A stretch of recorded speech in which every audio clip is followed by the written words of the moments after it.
Merci beaucoup pour cet exposé très clair, très méthodique.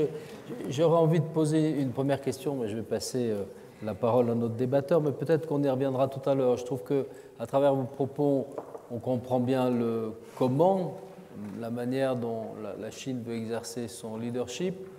On aura envie de vous interroger aussi pour le pourquoi. Vous avez repris à un moment dans un tableau comparative en théorie des relations internationales des différents types de leadership. Il y en a un que moi j'aime beaucoup parce que c'est celui qui est le plus dynamique, c'est celui de Joseph Nye, le leadership dans le sens de la transformation et le leadership pour faire de la transaction. Alors quelle est la vision transformative de la Chine sur le monde? Quel est son monde idéal? Quelle est sa vision? Comment elle veut utiliser son pouvoir pour transformer le monde?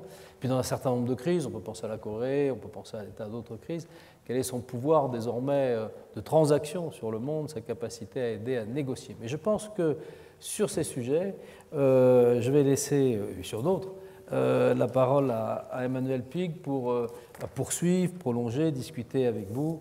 Et puis après, peut-être on échangera et avec la salle sur ce questionnement plutôt qu'une question que j'abordais à l'instant. Emmanuel.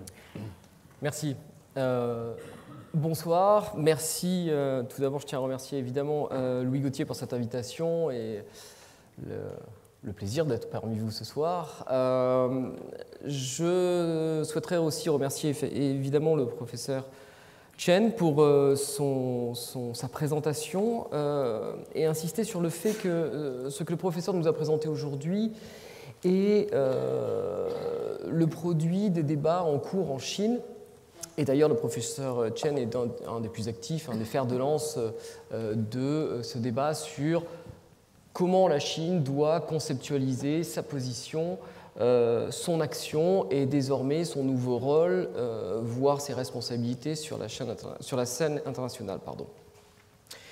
D'une certaine manière, en vous écoutant, je me disais que vous auriez très bien pu intituler votre présentation « Make China Great Again ». Parce qu'on a l'impression quand même que on est entre le juste retour historique des choses et China is back aussi. China is back. On est un peu dans la même configuration. Mais d'une certaine manière aussi, j'aimerais souligner le fait que, en dépit du fait que je vais discuter, j'espère un peu vigoureusement votre présentation, je suis assez d'accord avec votre postulat de départ et même l'intégralité de votre démonstration. C'est juste la manière dont vous y arrivez qui me pose 2-3 problèmes. Et notamment, je suis assez d'accord avec le fait que la Chine cherche absolument aujourd'hui à découvrir de nouvelles voies pour exercer son leadership, pour exercer sa domination. Et je crois parler au nom de tous ici, d'ailleurs, ça nous arrangerait qu'elle trouve d'autres voies que celle américaine, puisqu'il aura quand même fallu 2 guerres mondiales et une guerre froide aux États-Unis pour être en position de puissance dominante. Si on pouvait éviter ça, je pense que tout le monde serait heureux. Donc aujourd'hui, on a quand même une configuration très particulière dans un système économique libéral, ouvert, un ordre mondial, façonné donc par les États-Unis à l'issue de la Seconde Guerre mondiale, qui a permis aussi, d'une manière assez paradoxale, l'émergence de la puissance chinoise.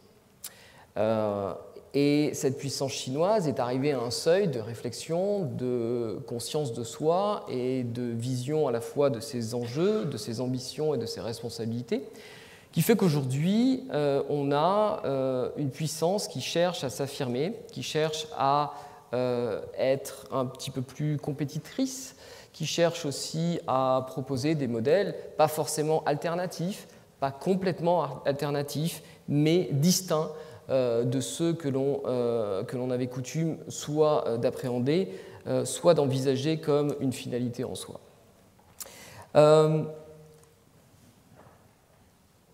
Je pense que votre conceptualisation ou votre travail sur la notion de leadership facilitatif, si je dois le franciser, est stimulant intellectuellement. C'est un travail théorique dont on saisit bien les enjeux et d'une certaine manière aussi la portée politique.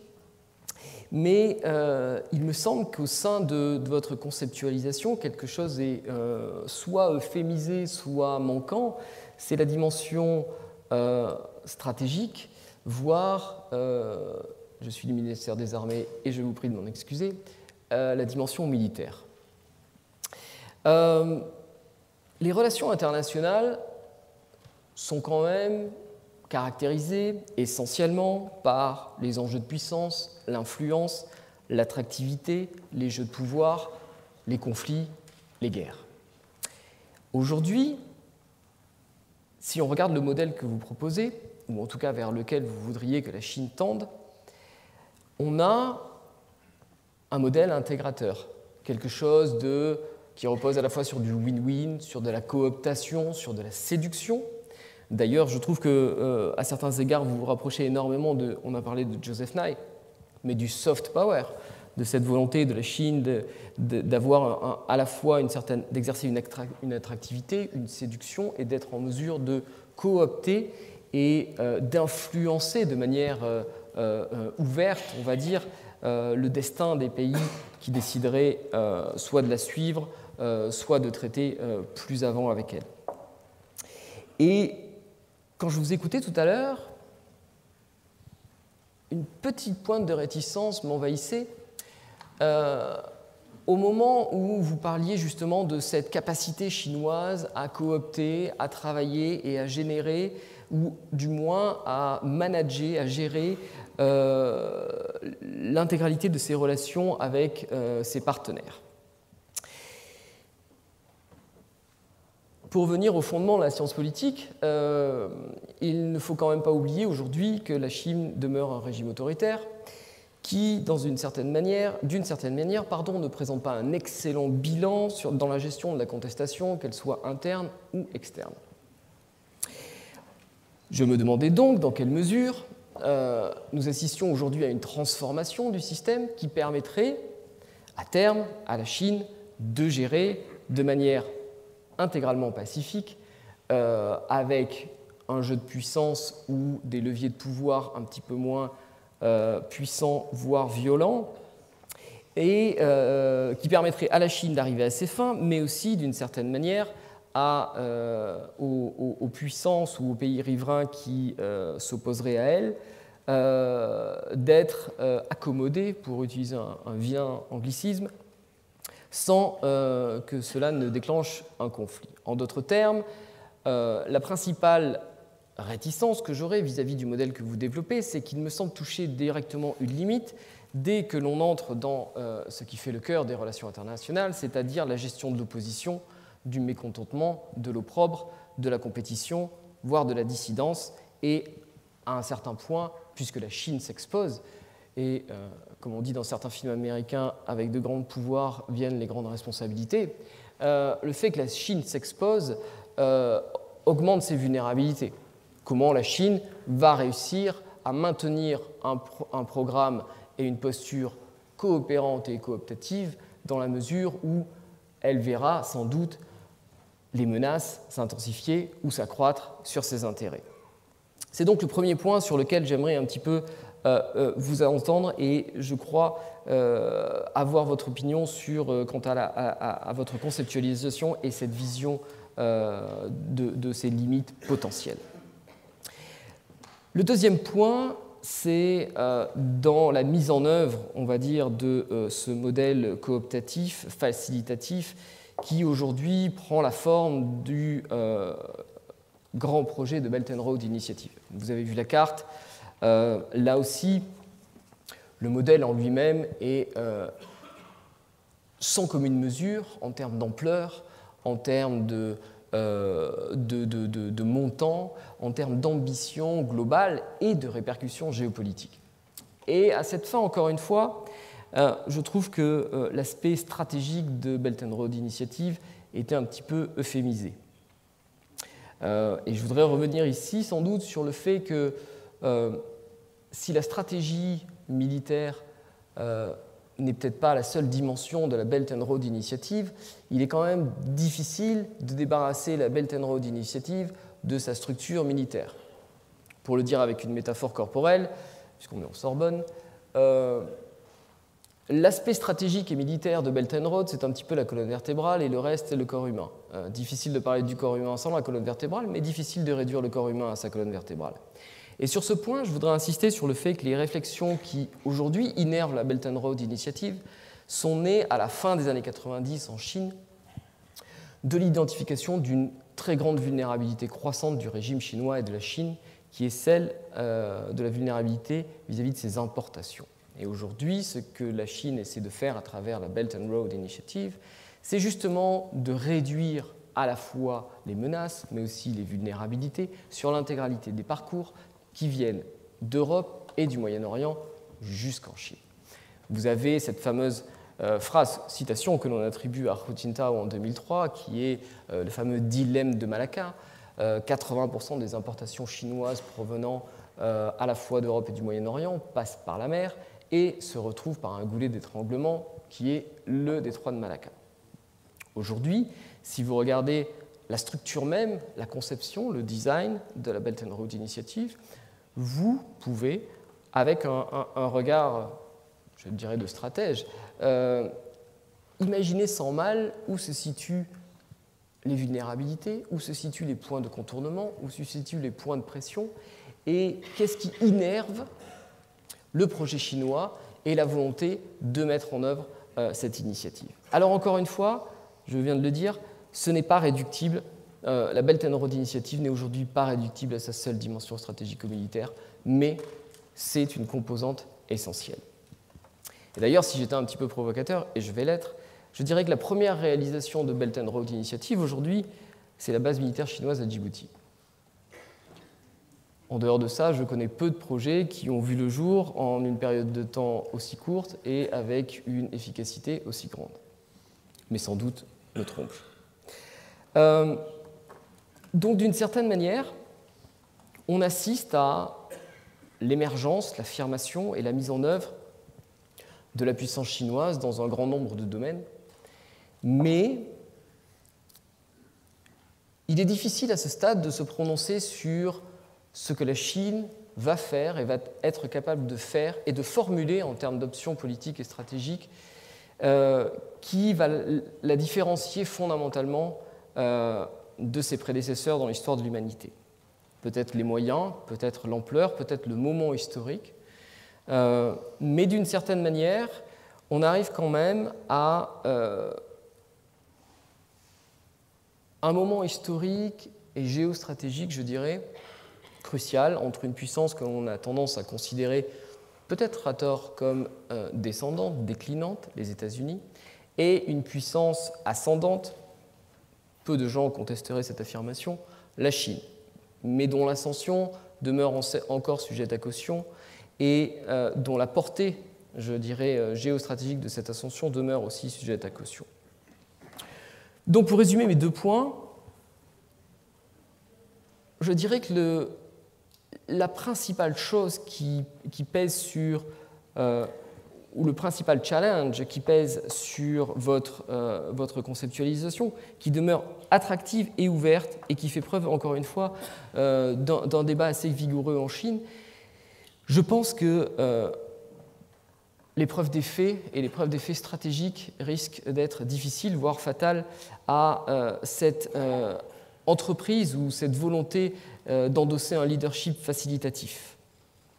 Et pour conclure, je dirais donc que le modèle est ambitieux, les défis le sont aussi, mais l'épreuve des faits, elle, générera une vérité à partir de laquelle on pourra voir de quelle manière la Chine pèse et pèsera sur les enjeux stratégiques au cours du XXIe siècle.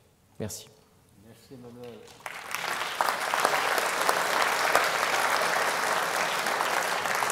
Alors, peut-être première question, professeur Chen, si, en la résumant, le propos était plus divers, peut-être même en l'accusant un peu, en la fermant un peu, est-ce que justement un modèle politique fermé peut aller au bout d'une politique extérieure aussi ouverte que vous la décrivez? Est-ce qu'il n'y a pas à un moment une limite dans le win-win? Il faut accepter la balance des influences, la pénétration réciproque des modèles. C'est un peu la question que je vous posais aussi au départ, quoi. Quelle est la vision finalement du monde extérieur pour la Chine? Mais je ne prétends pas tout résumer à partir de cette question. Mais peut-être celle-là, est-ce que les problématiques intérieures chinoises, etc., fait qu'elle peut, à ce point, même si, je dirais, tout le monde comprend cette offre, si elle peut justement être aussi ouverte, aussi même généreuse, aussi... ou est-ce qu'il y a un risque pour elle-même, si elle veut gérer cet extérieur de manière a priori aussi ouverte, pour son modèle politique intérieur?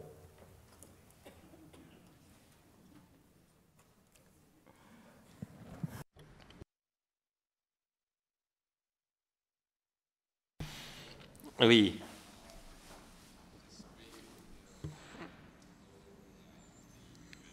Je viens de saluer une ancienne élève de l'université qui a étudié à Fudan il y a plus de 30 ans, au début des années 80.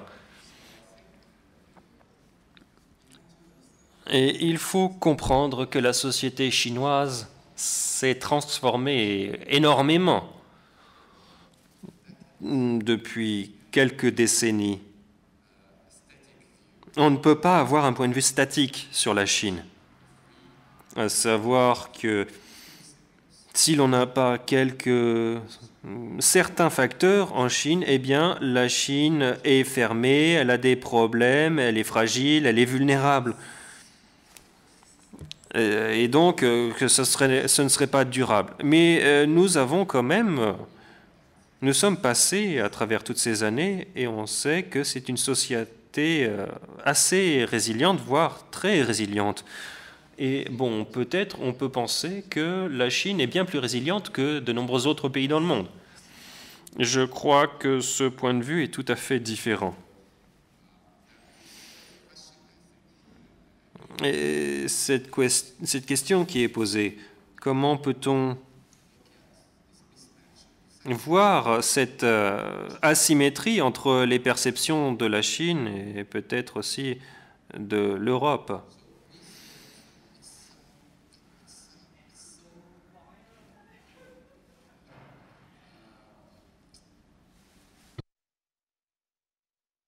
Donc, c'est bien vrai que nous avons ce système politique spécifique en Chine. C'est vrai que nous nous sommes développés aussi très rapidement et nous sommes aussi très innovants. Si vous prenez les grandes sociétés technologiques innovantes, eh bien, elles sont fondées aux États-Unis ou en Chine. Où sont les géants de la techno européens? On ne peut pas en trouver, qui ont des croissances sur le marché de plusieurs centaines de milliards. Nous aussi, nous pouvons être très innovants en Chine. Et très certainement, nous pouvons aussi faire de très bonnes affaires avec le reste du monde, avec près de 2000 milliards d'investissements directs étrangers dans l'économie chinoise. Et maintenant, c'est la Chine qui investit fortement à l'étranger. Donc, pour nous, ça ne pose pas de problème. Mais ce que je constate, c'est que nous faisons de la politique internationale. Et donc, il y a une dimension stratégique, d'accord, une dimension militaire. Mais pour moi, le plus grand enjeu stratégique est ce que fera le reste du monde, notamment les États-Unis, aux actions chinoises, avec l'émergence et l'essor chinois sur la scène mondiale. Avec l'essor de l'influence chinoise dans le monde, c'est douloureux pour la position américaine. Cela fait mal aux Américains. C'est un jeu à somme nulle. Voilà ce qu'ils disent. Parce que si l'on suit la voie américaine, c'est la voie la plus facile pour n'importe quel pays, parce que c'est comme cela que l'on faisait de la politique dans les derniers siècles et millénaires, la politique de la puissance. Et je crois que maintenant, les Chinois tentent de développer une nouvelle voie. Et beaucoup en Chine soutiennent cette évolution. Ce que l'on a constaté ces 40 dernières années, c'est que la Chine est devenue la deuxième économie du monde et elle n'a pas combattu dans une guerre contre d'autres pays. Et donc, avec la paix, on peut se développer, on peut être prospère, on peut également en partager les bénéfices avec d'autres pays. Et aussi exercer une certaine stature, un certain leadership sur la scène mondiale. Mais le danger, c'est que c'est la réaction stratégique de l'autre côté qui vous fait penser que ça ne serait pas possible. Il faut donc avoir une concurrence et il faut s'en tenir à l'ancienne politique. Ça, ce serait la voie de la facilité. Pour pas mal de gens en Chine, y compris moi-même et de nombreux collègues, voilà ce dont il faut parler avec d'autres pays que la Chine. La voie de la facilité, c'est l'ancienne façon. Nous espérons donc que nos leaders et que la communauté internationale et que les médias dans le monde entier auront la sagesse nécessaire pour s'ouvrir à une nouvelle Chine qui essaie d'être constructive dans le monde. Mais certes, avec cet essor de la puissance chinoise, il devrait y avoir un développement de l'armée. Nous allons établir des bases dans le monde. Je crois que Djibouti est un point de départ. Pourquoi est-ce que tous les pays ont des bases militaires dans le monde entier alors que la Chine devrait se restreindre et s'empêcher de faire quoi que ce soit? Donc, oui, nous sommes dans les opérations de maintien de la paix des Nations Unies. Nous avons commencé à envoyer des contingents de combat dans le cadre de ces opérations. Des hélicoptères vont être envoyés dans des pays en conflit. La Chine devient donc plus active pour accompagner les affaires du monde, mais il y a deux limites à cela.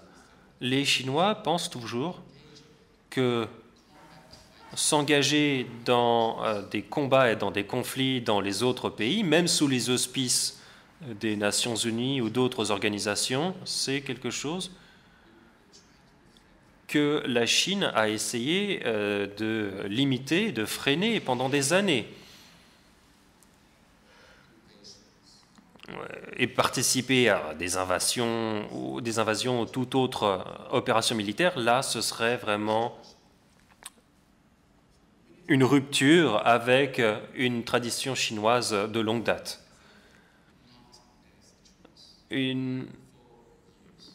Pendant de nombreuses années encore, une intervention militaire serait hors de question. Là, je crois que la Chine ferait preuve de plus grande prudence. Néanmoins, s'il s'agissait de se défendre avec la croissance de la capacité militaire chinoise, je pense, après tout, d'autres pays l'ont fait. Donc, si l'on provoque les Chinois, et maintenant, avec la croissance des capacités militaires chinoises, eh bien, la réaction ne sera que plus forte. Et donc, c'est surtout un moyen de dissuasion pour la Chine. Et c'est aussi un soutien à l'essor de la politique extérieure chinoise. Néanmoins, on n'essaiera pas d'utiliser cela en première intention, ou en tout cas en combat actif. Voilà, selon moi, les données du problème. Néanmoins, l'initiative de la nouvelle route de la soie et l'ensemble de la politique extérieure chinoise essayent d'utiliser ces facteurs attrayants.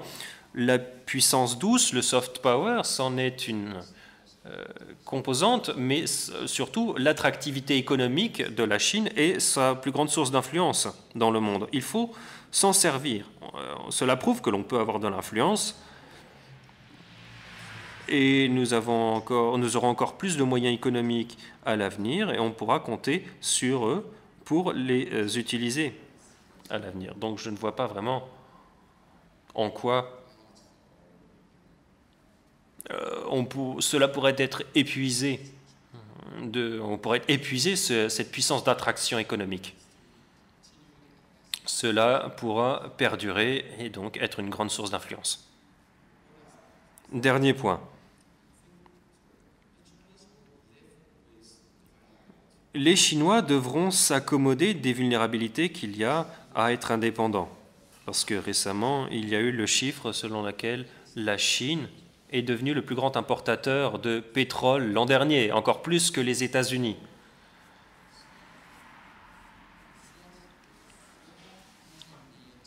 « 400 millions de tonnes de pétrole ont été importées en Chine. » Et donc, ce qu'ont fait les Chinois avec la nouvelle route de la soie, c'est essayer de réduire certaines de ces vulnérabilités pour s'assurer des routes d'approvisionnement terrestres par l'Asie centrale et la Russie, mais nous ne serons pas en mesure d'éliminer totalement les vulnérabilités. Il faut donc vivre avec cela. La marine américaine essaye de protéger les couloirs maritimes dans le monde, c'est très bien. Et la marine chinoise va jouer un grand rôle aussi pour aller sécuriser les couloirs de transport dans le monde entier. Mais nous ne pouvons pas réduire notre dépendance. Et bon, après tout, le monde est interdépendant. On a besoin les uns des autres. Et donc, il ne faut pas réfléchir au conflit entre nous. Je vais m'en arrêter là. Je vous remercie. C'est vrai qu'on a forcément, et nos questions le démontrent, des attentes contradictoires à l'égard de la Chine, et vous le soulignez. À la fois, on veut que la Chine s'engage pour stabiliser le monde. On apprécie son engagement dans les conférences internationales sur l'environnement et le climat. On voit bien, on évoque la route de la soie, combien elle peut venir stabiliser, par exemple, une région pleine d'insécurité comme le Pakistan, si ces projets pouvaient se développer. Et puis en même temps, voilà, certaines actions, paradoxalement, peuvent inquiéter. C'est cette interrogation contradictoire des Européens qui est en permanence adressée à la Chine, parce que c'est un immense pays avec beaucoup de capacités, et que, évidemment, la capacité ou la puissance inquiète toujours. En même temps que dans un monde qui est un peu dépourvu de stabilisateurs, on a besoin de la stabilité chinoise, de sa participation à la régulation internationale, plus complètement encore. Peut-être que ce serait intéressant que vous interrogiez nos contradictions à nous, c'est-à-dire comment vous voyez, vous avez évoqué une attente de l'Europe, mais c'est une Europe qui est aujourd'hui morcelée, en difficulté politique aussi interne, donc qu'est-ce que vous attendez de l'Europe? J'ai vu dans un de vos schémas qui était très intéressant,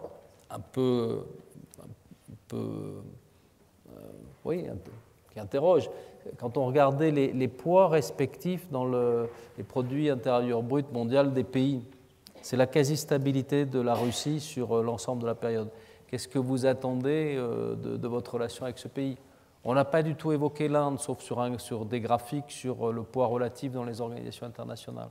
Peut-être qu'on pourrait commencer comme ça, puis après ouvrir le questionnement à la salle, vous répondez à ce que vous voulez, puis ça donne des occasions aussi aux étudiants de rebondir sur ces débuts de questions. Je vous en prie. No, I think, Je crois, j'étudie la politique et l'intégration européenne. Pendant de nombreuses années, j'ai été fasciné, j'ai écrit sur la politique extérieure européenne et son engagement. Et donc, on voit que c'est un projet progressiste, apporter la paix, la prospérité, tout cela. Mais on constate également les problèmes de ce projet. L'un des problèmes, c'est que vous avez probablement essayé d'avancer trop vite. Et donc, ça a créé des problèmes.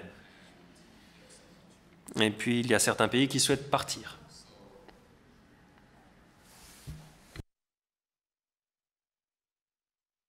C'est donc une période difficile pour l'Europe, sans aucun doute. Et en général, on se développe lentement. Relativement, donc, on voit que votre poids dans le monde baisse. Mais on essaye de dire aux gens que oui, l'Europe en particulier, l'Europe continentale va continuer de se maintenir. En travaillant collectivement, elle va continuer d'être un grand acteur dans le monde. Mais tout dépend d'elle, vraiment. Comment vous pouvez gérer entre 2025 et 2050. Et ça, c'est une question que j'ai aussi présente à l'esprit. En particulier, en 2050, quelle sera la configuration mondiale? Ça, c'est une question qui est ouverte, également pour moi.